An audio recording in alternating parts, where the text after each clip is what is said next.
Carlos, bem-vindo, tudo bem? Opa, Miguel, tudo bem, pessoal? Buenas tardes. Buenas tardes, bem-vindo. Aqui eu sempre me considero bem-vindo. Você sempre, Mick, a gente mostrou agora um vídeo do Fábio Van Garten, foi secretário, foi ministro de Sim. comunicação do Bolsonaro, ele dando os conselhos para o Ricardo Nunes, né? Como provocar o Ricardo Nunes. O que eu queria saber, eu queria ouvir um comentário seu sobre isso, sobre a eleição em São Paulo, né, que agora está na reta final, e sobre outras cidades importantes que você esteja acompanhando. Mas sobre essa eleição em São Paulo, uma coisa que eu percebi, Ana, é que o Fábio, ele é muito próximo do Bolsonaro, ele é advogado do Bolsonaro, ele foi lá o secretário, ele foi secretário de comunicação do Bolsonaro, que ele era chefe da SECOM do Bolsonaro. Então, isso sinaliza que o Bolsonaro ele está com o pé em duas canoas. Ele tá também apostando no Pablo Marçal, que havia uma certa dúvida, não, ele abandonou o Pablo Marçal, vai ficar com o Nunes. Aqui o Bolsonaro ele tem uma característica, o bolsonarismo, Link, que é uma força subterrânea grande. São os grupos de WhatsApp que ele controla. Então, se o Bolsonaro está movimentando os grupos de WhatsApp em favor do Pablo Marçal, isso explicaria até porque o Pablo Marçal voltou a dar uma subida nas pesquisas quando a gente achava que ele ia começar um movimento de queda. O que você está achando dessa eleição em São Paulo e desse movimento aí do bolsonarismo? Olha, Miguel, indo aqui um pouco para trás. Antes do Bolsonaro, já existia a bancada da Bíblia, já existia a bancada da bala e já existia a bancada do boi, a bancada ruralista. Elas não estavam conectadas entre si. Você lembra que lá atrás, né, num certo período, né, até a segunda eleição do Lula e a primeira da Dilma, a direita não se dizia de direita, se dizia de centro. Né? Ninguém era de direita, todo mundo era de centro, centro-direita, centro ou esquerda. Bom, o que o Bolsonaro fez?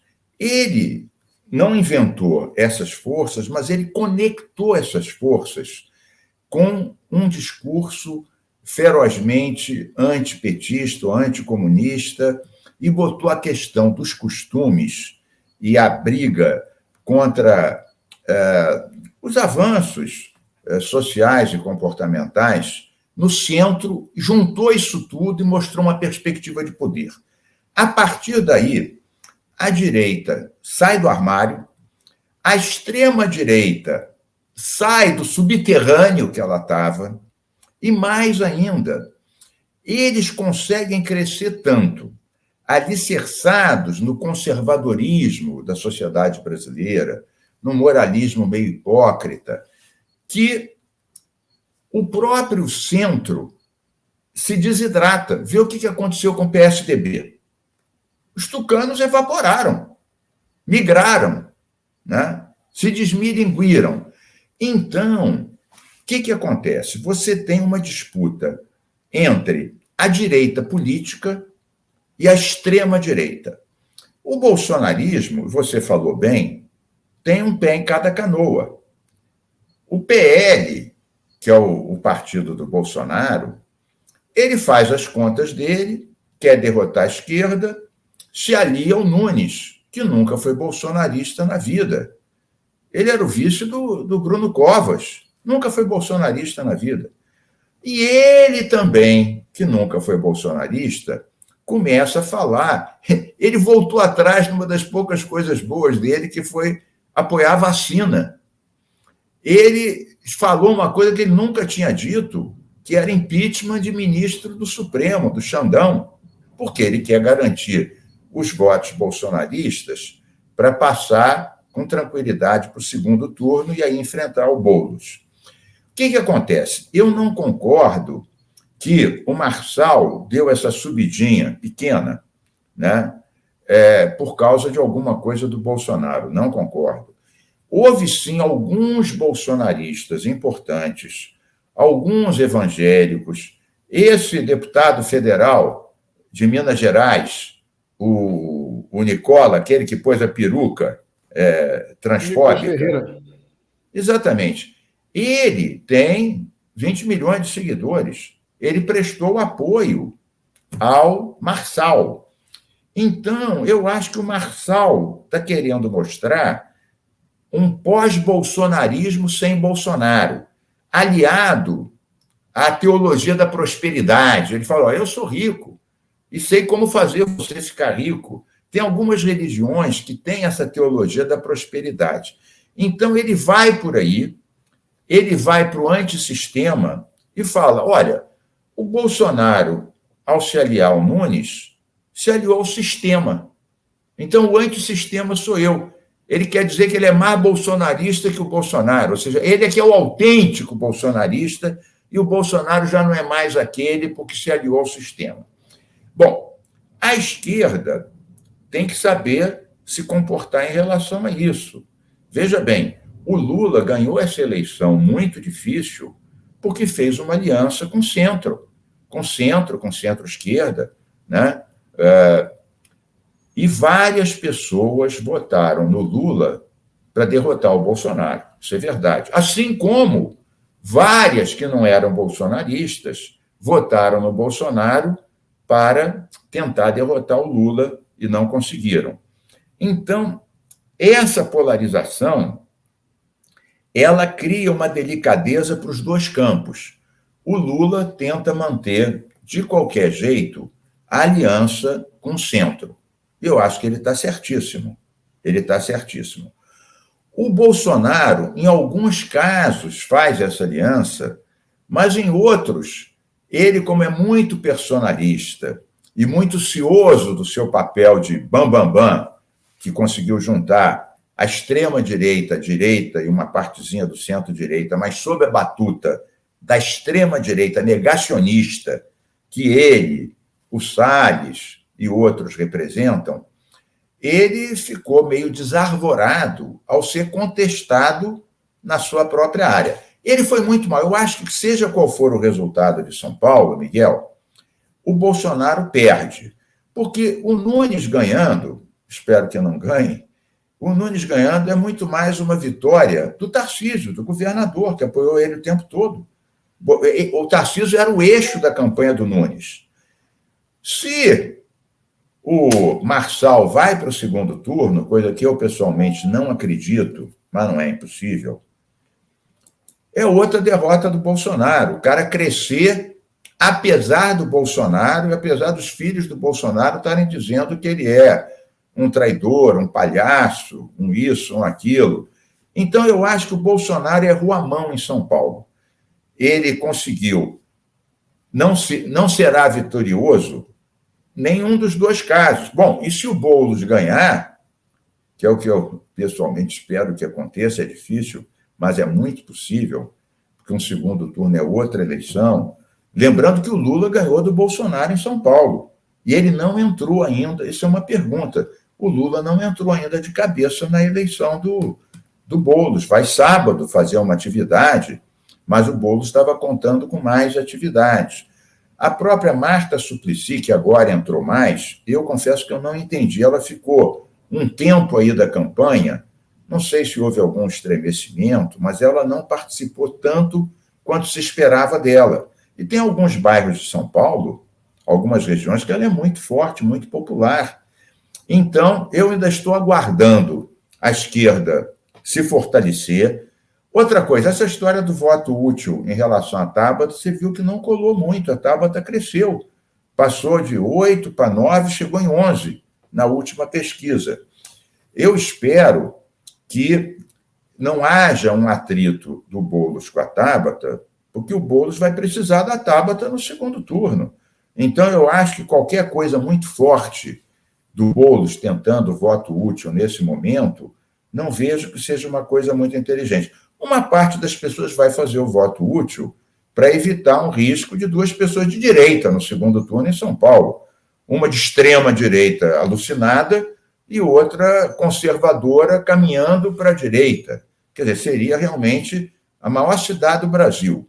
que o Lula ganhou a eleição, ter 2 candidatos de direita é um pesadelo para nós. Um pesadelo, que eu espero que não aconteça. Então, há um equilíbrio complexo. Boulos, Marta, que eu acho que agora se resolveu. Há uma questão do Lula, por que não entrou de cabeça? Eu acho que agora vai entrar mais. Há a questão Boulos, Tabata, que eu acho que tem que ser tratado com respeito e delicadeza, para não queimar pontes. E há o Bolsonaro, que meteu os pés pelas mãos e conseguiu errar tanto que, em qualquer circunstância, ele é derrotado lá. Como aqui no Rio, ele será derrotado no primeiro turno. Ele jogou as fichas, né, no Ramagem e vai levar uma surra daquelas. Essa eu conheço mais porque estou participando. Eu sou daqueles da esquerda, né? Eu sou muito à esquerda do Eduardo Paz, mas estou participando da campanha dele, junto com o Molon, com o PT, com o PDT, porque eu acho fundamental derrotar o Bolsonaro de forma acachapante no primeiro turno, que é o que vai acontecer aqui no Rio de Janeiro. Miguel, deixa eu trazer aqui 2 comentários que vieram, superchats e comentários de membros. O Zezito, a direita ganhará essas eleições com grande margem, porque a esquerda está perdendo a guerra cultural. Já volto para ti, Mink, para comentar. E aqui a Mônica Caparelli, Mink, os rios de Lumiar, nesse calor, estão cercados. Isso é um problema. E esse Deixa aqui eu dizer. antes era... Tem mais um? Tem outro, não? Eu estava só lembrando o nome aqui do Zezito. O que você acha desse comentário dele? Porque antes de você entrar, a gente estava fazendo aqui um debate, e aí o Miguel falou, vamos esperar as urnas, que as urnas é que vão dar o resultado mesmo. Mas há esse debate, quem vai vencer essas eleições em termos gerais. Eu estava até contando que eu estava no exterior, fiquei o mês de setembro todo fora, e é uma das perguntas que se faz sobre o Brasil. Como é que vai sair... qual vai ser o resultado dessas eleições? Olha, o que a gente tem visto, agora não em São Paulo, o que a gente tem visto no Brasil é o seguinte, o PT não está muito bem, mas está melhor do que na última eleição. Vocês lembram que a última eleição o PT não elegeu um prefeito em capital. Foi uma derrota terrível. A esquerda, junto com o PT e com outros partidos, o próprio PSB, que vai ganhar algumas capitais, né? Além de Recife, deve ganhar também João Pessoa. Nós não vamos ter uma grande vitória, mas vamos melhorar em relação à última eleição. Eu acho que o Bolsonaro vai ter algumas vitórias, naturalmente, mas também não é isso tudo que ele estava imaginando. Eu acho que quem fica fortalecido são os partidos do centro. Se você vê bem, pelas capitais, quem está mais na frente, na maior parte das capitais, é o PSD do Kassab, algumas União Brasil, em vários, né? Algumas o MDB, o velho MDB, que não está com aquela capilaridade que teve no passado, mas está longe de ter sido esfacelado como o PSDB, então o MDB tem. Então, claro, o PL vai eleger prefeitos, mas isso eu já falei. Então, eu não vejo que a esquerda será derrotada, embora não ganhe a maior parte das capitais, ela vai estar um pouco melhor do que teve na última. Eu acho que o Bolsonaro não vai se sair tão mal, embora no Rio e em São Paulo. No Rio ele vai perder de goleada, em São Paulo ele se posicionou tão mal que eu acho que ele já é derrotado. Agora, voltando para o tema que o nosso companheiro aqui levantou, eu não acho que a esquerda já está derrotada em São Paulo, longe disso. Se você for ver as pesquisas espontâneas, o Boulos está na frente, né? Se você for ver lá quem ajuda mais, o Lula ou o Bolsonaro, todas as pesquisas dizem que o Lula é um padrinho muito melhor do que o Bolsonaro, né? E eu tenho a forte esperança, eu sou do PSB aqui no Rio, com o Molon, eu tenho a forte esperança de que a grande parte dos votos da Tabata, no segundo turno, componham com o Boulos. Eu acho que a Tabata está fazendo uma campanha bacana, ela não entra na agressividade. Claro, ela faz crítica ao Boulos, como faz aos outros, isso faz parte, está disputando. Mas eu não vejo que ela tenha feito críticas assim completamente corrosivas. Claro, se incomodou quando a turma do PSOL pediu voto útil. Ninguém gosta de dizer que se ele está pedindo voto útil, quer dizer que o meu voto é inútil. E ela não está mal, ela está com 11%, ela está crescendo. É uma coisa curiosa, com tanta polarização entre os três lá na frente, ela passou de 8 para 11. Então, a minha esperança é que haja uma boa composição de segundo turno, que o Lula entre mais. Os dois vão ter o mesmo tempo de TV. Se o Nunes tentar ganhar o centro, ele perde votos bolsonaristas. Se o Nunes tentar, no segundo turno, colar mais com o Bolsonaro, ele está se colando com o padrinho que mais tem rejeição. Então, aí ele facilita a vida do Boulos, porque o padrinho do Boulos é muito melhor do que o padrinho do Nunes, se o padrinho for o Bolsonaro. Por isso que eu acho que o Nunes quer colar no Tarcísio e não no Bolsonaro. Ele só vai querer colar agora no finzinho para garantir que o Marçal não cresça e que ele garanta a passagem para o segundo turno. Mas eu acho que a coisa está complexa. Eu também, e para encerrar esse bloco, eu, como ambientalista, eu fico um pouco frustrado de ver que o Rio Grande do Sul submerso, a Amazônia secando, o Brasil em chamas, né? A CCJ discutindo anistia para os golpistas de janeiro de 2023. E os prefeitos e os vereadores, quantos estão discutindo seriamente cidade sustentável, ciclovia, arborização, captação de água da chuva? Eu vejo pouca discussão de sustentabilidade. Ninguém diz que é contra, só os bolsonaristas. Até hoje, Bolsonaro diz que mudança climática é invenção do marxismo cultural. Mas ninguém abertamente diz que isso não existe, né? Até para não brigar com a realidade.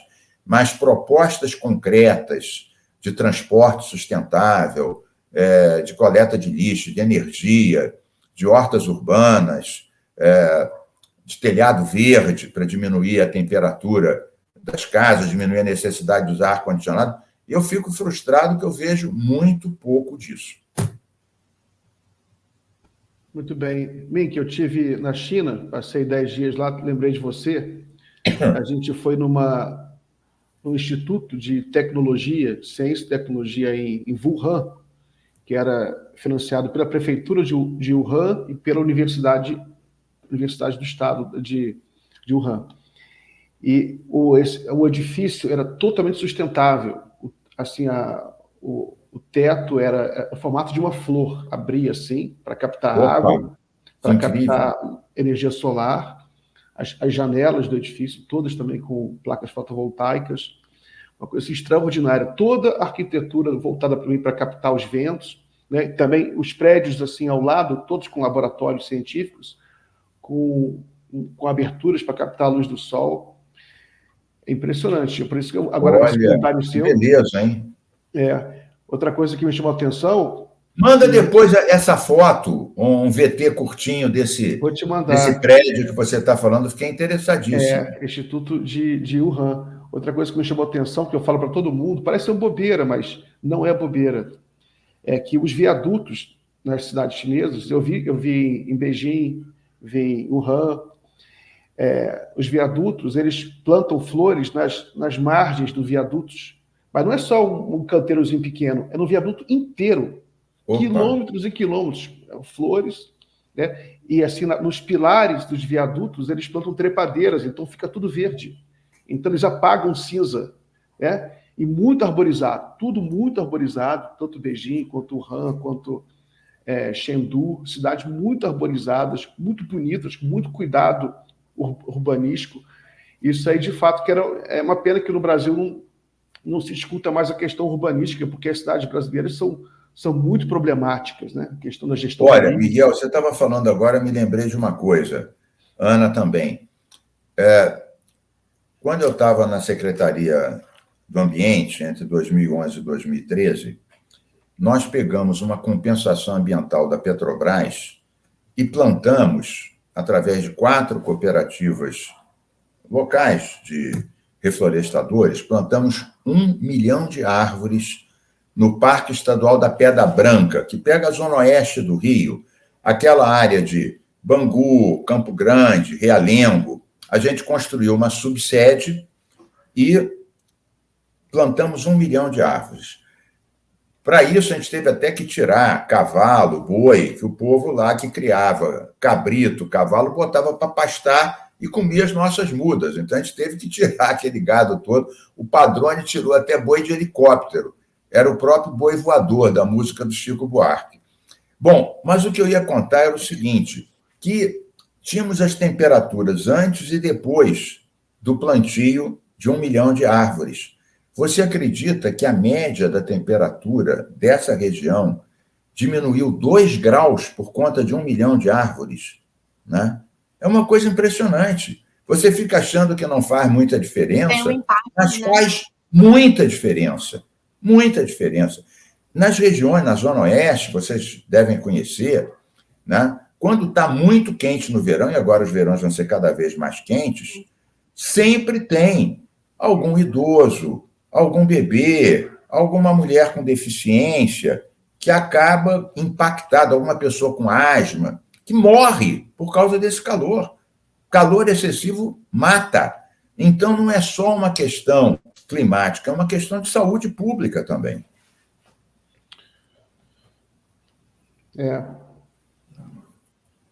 Com certeza. Você quer fazer mais uma pergunta, Miguel? Não, pode falar. Eu queria te perguntar, Mink, aí pulando um pouco das eleições municipais para uma questão mais macro, né? Desde a posse da nova presidenta da Petrobras, da Magda Chambriard, em junho até agora que ela começou a se manifestar mais publicamente, né? Sobre diversas questões. E uma das questões mais polêmicas é essa questão do petróleo, principalmente lá na margem equatorial, e que ela chegou a falar nos últimos dias. Queria que você comentasse como você vê esse debate hoje no Brasil, que vai se aproximando aí da COP30. Veja, eu estou acompanhando direto, passo a passo, né? Nesse caso, eu concordo com a posição da Marina e do IBAMA. E vou mais além. Alguns que são defensores incondicionados do petróleo em qualquer lado, inclusive na margem equatorial do Amazonas, dizem que a turma do IBAMA é muito xiita. E eu sempre contra-argumento da seguinte maneira. Eu conheço profundamente o escritório de petróleo e gás do IBAMA, que fica aqui no Rio de Janeiro. É nacional, não é subordinado à superintendência do IBAMA do Rio, é subordinado ao IBAMA nacional, mas funciona aqui no Rio de Janeiro. Eu conheço eles. Todos têm doutorado ou pós-doutorado. Eles licenciaram todos os poços e as áreas do pré-sal, na Baía de Santos e na Baía de Campos, Macaé. Então, eu digo o seguinte, se a turma do IBAMA, Ana e Miguel, fosse tão xiita quanto alguns estão dizendo aí, não teria pré-sal. Eles licenciaram todos os poços do pré-sal. Se eles estão colocando questões, é porque existem essas questões. Tanto questões de impacto em manguezal, impacto em comunidade indígena, na biodiversidade, em quilombola, etc. Agora, há uma outra questão de fundo, que é o seguinte. O Brasil, corretamente, no pós-Bolsonaro e pós-Sinistro Salles, o Lula foi para o exterior e falou, o Brasil voltou. A Marina foi para as conferências e falou, o Brasil voltou. E era verdade. Nós voltamos para o clima, voltamos para os direitos humanos, voltamos para a questão do comércio justo. Para o Bolsonaro isso tudo era, em suma. Ele acha que a ONU é um monte de comunistas, né? Isso é o que o Bolsonaro pensa. Então, o Brasil voltou. Agora, para ser protagonista, não basta ter um discurso bacana. A Marina já conseguiu uma coisa boa, que ela tem uma relação, um ajuste fino tanto com Haddad quanto com Mercadante. Então, essa aliança do meio ambiente com o BNDES e do meio ambiente com a Fazenda e a área econômica é muito, muito importante, mas não é suficiente. Então, vamos pegar o caso da Petrobras, que a Ana começou falando da Magda. Olha, a Petrobras tem um discurso bom, discurso da transição energética, que não é só uma companhia de petróleo, é uma companhia de energia, que a energia fóssil tem que financiar a energia verde. A fala é muito boa. Agora, se você for ver, né, as rubricas de investimento dos planos da Petrobras para esse ano e para os próximos vários anos, você vai ver que 95% é petróleo e gás. Então, o discurso é transição energética, mas a alocação de investimento é fóssil. Era possível rapidamente passar tudo para solar, eólico, hidrogênio verde, etc.? Não. Não, claro que não. A transição é obrigatória. A transição...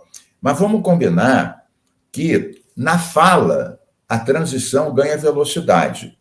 No investimento, a transição está ligeiramente paquidérmica. E quando você soma isso, essa pressão em cima do meio ambiente para liberar a questão do petróleo lá na margem oriental, fica com aquela ideia de que a gente vai ficar eternamente dependente do petróleo, né? Outra coisa, até fazer a pesquisa, até isso ser comprovado, até isso ser leiloado, porque agora não é mais tudo da Petrobras, tem que ter leilões, até alguém começar a investir, até começar a jorrar petróleo, você põe uns 10 anos. Então, aqueles políticos que ficam apertando o meio ambiente e o IBAMA estão achando que dobram a marina e no ano seguinte está jorrando petróleo. Não é bem assim. E a questão é a seguinte, a gente já nem está falando dos já atuais poços, a gente está abrindo uma fronteira numa área muito vulnerável. Então, eu tenho ressalvas. Eu quero dizer que eu não sou daqueles ambientalistas que acham que não pode ter nada. Não. A gente tem que ter as hidrelétricas, a gente tem que ter todas as formas de energia e usar elas caminhando para as energias limpas, cada vez mais. Né? Eu vejo a transição. Eu acho que esse discurso não bate bem com o Brasil querer ter tanto protagonismo. A gente vai ter a COP30 agora em Belém, né? Olha, essa questão das queimadas maculou. Foi a culpa da Marina e do Lula? Não é. Bolsonaro destruiu aquilo tudo, desfez o IBAMA. Esse parlamento tirou dinheiro para contratar brigadista. Eles não valem um pequi ruído. Depois ficam cantando Salve Amazônia, que é a música que os nossos artistas cantavam quando Salles e Bolsonaro estavam destruindo a floresta. As queimadas aí, essa turma cantando, rindo, contente, porque como agora está queimando mais que no tempo deles, vão ver que maravilha, agora está queimando mais do que no nosso tempo. O que essa turma tem na cabeça, Miguel? Diga lá. Eles ficam felizes. Aqui, ó, achei a foto do Instituto, desculpa mudar de assunto. Ah, aqui, tá bom. Olha... Aqui, que incrível! Eu falei, ó. Ó, tá vendo? Ele tem teto solar e tudo. Lindo. Ele tem também energia eólica. Essa haste amarela no centro é para captar a energia dos ventos. Você tem as placas fotovoltaicas em cima, também capta a água, as janelas são todas fotovoltaicas, e essas pétalas são laboratórios. As maiores empresas da China têm laboratórios lá, eles estudam lá tudo que você possa imaginar de mais tecnológico. Ô, Miguel, me manda essa foto com um texto teu de 5 linhas para a gente postar e comentar, para o pessoal ver que isso é possível. Eu me lembrei agora de uma coisa que ainda no tempo que eu era ministro do Lula, fui só 2 anos, mas uma das coisas menos conhecidas, quer dizer, no fundo o que fez a nossa gestão mais conhecida foi reduzir a metade do desmatamento da Amazônia, a gente criou o Fundo Clima, o Fundo Amazônia, e o Brasil foi o primeiro país em desenvolvimento a ter meta de redução das emissões. Foram essas coisas. Mas tem uma coisa que eu muito me orgulho, que foi a Carta dos Ventos. Essa é menos conhecida. Estávamos em 2009, portanto, já se vão lá 15 anos. A energia eólica, Ana e Miguel, era menos de 1% da nossa matriz. Então, o que a gente fez? A gente juntou a turma da academia, empresários que queriam investir nisso, alguns governadores e prefeitos, sobretudo do Nordeste, que tinham muito a ganhar com a eólica, e alguns ministros. E a gente elaborou a Carta dos Ventos, que eram 2 laudas, 10 pontos. O primeiro ponto era tirar o IPI dos equipamentos eólicos, torre, hélice, bobinas. O segundo, turbinas eólicas. O segundo era garantir leilão anual exclusivo de eólica. Não tinha. O leilão de eólica estava no pacotão de elétricas, de térmicas, etc. E mais 8 pontos que eu não vou falar aqui para poupar a vossa beleza. Muito bem. Eu saí dessa reunião, que tinha ministro, governador, portanto, não era só acadêmico, tinha peso político também. Tem que ser assim. Fui lá para o Lula, para a EPE, né, Empresa de Planejamento Energético, e para o Manteiga, na época. E eles imediatamente consultaram Lula e tiraram o IPI dos equipamentos e garantiram leilão exclusivo todo ano. E aquilo foi evoluindo, os empresários viram que aquilo era a vera, que não era brinca, começaram a investir, com investimento você, na escala, baixo custo desse material, a coisa foi evoluindo. No próprio ano de 2009, teve o primeiro leilão exclusivo, que já dobrou a capacidade eólica, e atualmente a eólica é 14% da matriz energética brasileira. Quando a gente lançou a Carta dos Ventos, era 1%. Então, vejam que a vontade política, com o conhecimento técnico dos universitários e dos empresários, e uma vontade do governo, fez uma coisa que virou uma realidade. Em 13 anos, passou de 1% para 14%, multiplicou por 14%. Quer dizer, multiplicar por 14 significa o quê? 100, 14, 140, 1.400%. Né? 1.400% é muito avanço. E com solar agora está acontecendo a mesma coisa. Mas ainda assim, tem gente que resiste, que acha que é caro, que acha que... Imagina se não... Agora a gente vai ter que acionar as térmicas por causa da seca. Imagina se a eólica, Ana e Miguel, se a eólica não tivesse dado esse salto, imagina quantas térmicas mais a gente ia ter que acionar sem esse reforço da eólica. Estávamos tramados. Essa é a verdade. Maravilha. Imagina se tivesse mais solar, né? E mais outras formas alternativas. Ô, Mink, eu tenho que encerrar esse bloco. Depois eu vou te chamar para a gente conversar mais sobre essa questão energética, que é muito interessante e é importante para todo mundo, né? Então, um forte abraço, boa semana, Mink. Boa semana para vocês. Um abraço com energia renovável afetiva. Abração, Mink. Tchau.